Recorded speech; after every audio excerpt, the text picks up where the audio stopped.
तो चलिए प्रश्न को पढ़ते हैं। बराबर मान के तीन प्रतिरोध निम्न संयोग से निम्न प्रकार जोड़े गए हैं, तो मुख्य धारा आई समान मानते हुए शक्ति 6 के बढ़ते क्रम में लगाइए। यहाँ पे विकल्प दे रखा है ए, बी, सी और डी। बताना यहाँ पे कौन सा विकल्प सही है। अब इस प्रश्न को समझने के लिए सबसे पहले हम प्रश्न की मुख्य अवधारणा को समझेंगे। तो सबसे पहले यहाँ पे हम देखते हैं मुख्य अवधारणा।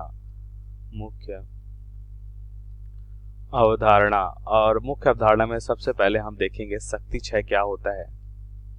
शक्ति 6, तो शक्ति 6 होता है, यहाँ पे हम लिखेंगे जिसे हम P से लिखते हैं। तो P बराबर होता है कि परिपथ में बहने वाली धारा उसकी संगत प्रतिरोधों के गुणनफल के बराबर होता है, या फिर हम लिख सकते हैं V²/R। इसका मात्रक होता है वाट। तो ये कहलाता शक्ति 6। अब प्रश्नानुसार उत्तर को समझ लेते हैं।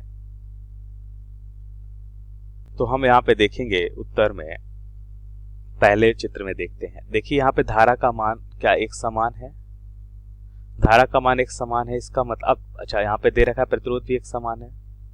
तो यहाँ पे हम तुल्य प्रतिरोध देखते हैं। तुल्य प्रतिरोध क्या हो जाएगा पहले वाले के लिए, पहले चित्र एक के लिए हम तुल्य प्रतिरोध देखेंगे। अब ये श्रेणी क्रम है, तुल्य प्रतिरोध जुड़ जाएगा और कितना हो जाएगा 3R हो जाएगा। समान प्रतिरोध क्या होते हैं, जुड़ जाते हैं श्रेणी क्रम में। और समांतर क्रम में क्या होता है, समान प्रतिरोध समांतर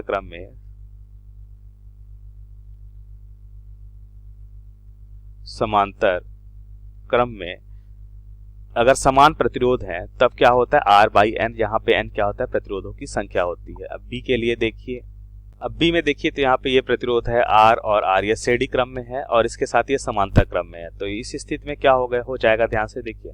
इस स्थिति में यहाँ पे हम देखते हैं, इसको चित्र को यहाँ पे बना लें कि एक तुल्य प्रतिरोध हो जाएगा और एक ये प्रतिरोध हो जाएगा। तो ये प्रतिरोध हो जाएगा 2R हो जाएगा और ये क्या हो जाएगा, R हो जाएगा। तो यहाँ से हमें क्या मिलेगा, इनका तुल्य प्रतिरोध। देखिए यहाँ पे हम तुल्य प्रतिरोध का सूत्र लिखते हैं R1 × R2/R1 + R2। अब ये समांतर क्रम में है इसलिए हम इस सूत्र का उपयोग करेंगे। तो यहाँ पे हमें क्या मिलेगा, यहाँ पे हमें मिलेगा 2R × R बटा क्या हो जाएगा 2R + R मतलब 3R। सही है, तो कितना हो जाएगा 2R/3 हो जाएगा। अब बात करते हैं यहाँ पे C के लिए।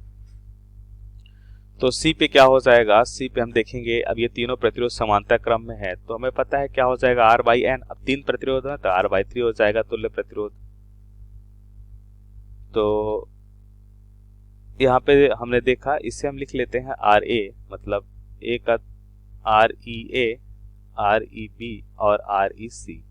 अब एक अंतिम देखते हैं यहाँ पे। तो यहाँ पे ये दोनों समांतर क्रम में, इसके साथ श्रेणी क्रम में। तो समांतर क्रम में देखिए ये स्थिति हो जाएगी कुछ। तो पहले इन दोनों का अगर हम तुल्य प्रतिरोध देखें तो R/N, मतलब दो प्रतिरोध हैं समांतर क्रम में, तो R/2 हो जाएगा और ये R हो जाएगा। अब श्रेणी क्रम में तो जुड़ जाएगा, मतलब कितना हो जाएगा R/2 + R। इसका मतलब कितना होगा, यहाँ पे ये हो जाएगा 3R/2 हो जाएगा।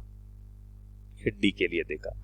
अब हम जानते हैं कि धारा देखिए सभी में समान है, I और I सभी में समान है। तो जैसा कि मुख्य अवधारणा में हमने देखा कि शक्ति क्या होता है, शक्ति होता है I² × R। अब देखिए यहाँ पे I तो सभी के लिए समान है, तो इसका मतलब P अनुक्रमानुपाते R। अब जिसका R ज्यादा उसमें शक्ति ज्यादा होगी।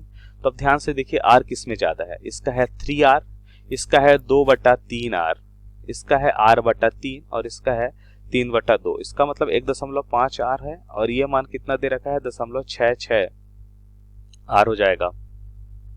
तो अब ध्यान से देखिए सबसे ज्यादा किसका है, A का है प्रतिरोध, उसके बाद किसका प्रतिरोध है, इसको हम क्या लिख सकते हैं 0.33R हो जाएगा ये। उसके बाद D का है, उसके बाद B और उसके बाद C। तो प्रतिरोध का क्रम लिख लेते हैं। तो A का सबसे ज्यादा है, उसके बाद D का है प्रतिरोध ज्यादा, उसके बाद किसका ज्यादा है, कि उसके बाद किसका प्रतिरोध ज्यादा है, B का है और सबसे कम C का है। तो ये B हो जाएगा, उसके बाद सबसे कम C हो जाएगा। तो प्रतिरोधों का क्रम हमने यहाँ पे देख लिया। तो प्रतिरोध का क्रम देखिए अनुक्रमानुपाती है, इसका मतलब उसमें शक्ति 6 भी ज्यादा होगा, तो सबसे ज्यादा शक्ति 6A में हो जाएगा, फिर D में होगा, फिर B में होगा और फिर C में होगा सबसे कम।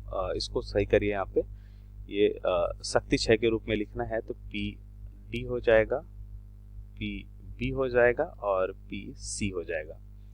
अब हमसे प्रश्न में क्या पूछा गया था? हमसे पूछा गया था कि बढ़ते क्रम में, मतलब सबसे, क्या बताना है यहाँ पे? बढ़ते क्रम में मतलब सबसे कम, फिर उससे बड़ा, फिर उससे बड़ा हमें बताना है। तो मतलब पहले सी हो जाएगा, उसके बाद बी हो जाएगा, उसके बाद डी हो जाएगा, उसके बाद ए का प्रतिरोध हो जाएगा। मतलब सबसे बड़ा ए ही रहेगा, उसके बाद डी, उसके बाद बी और सी। तो देख लेते हैं, c less than b less than d और सबसे बड़ा ए का प्रतिरोध होगा। तो दिए गए प्रश्न का सही विकल्प यहाँ पे ए होगा। आशा करते हैं आपको समझ आया होगा। धन्यवाद।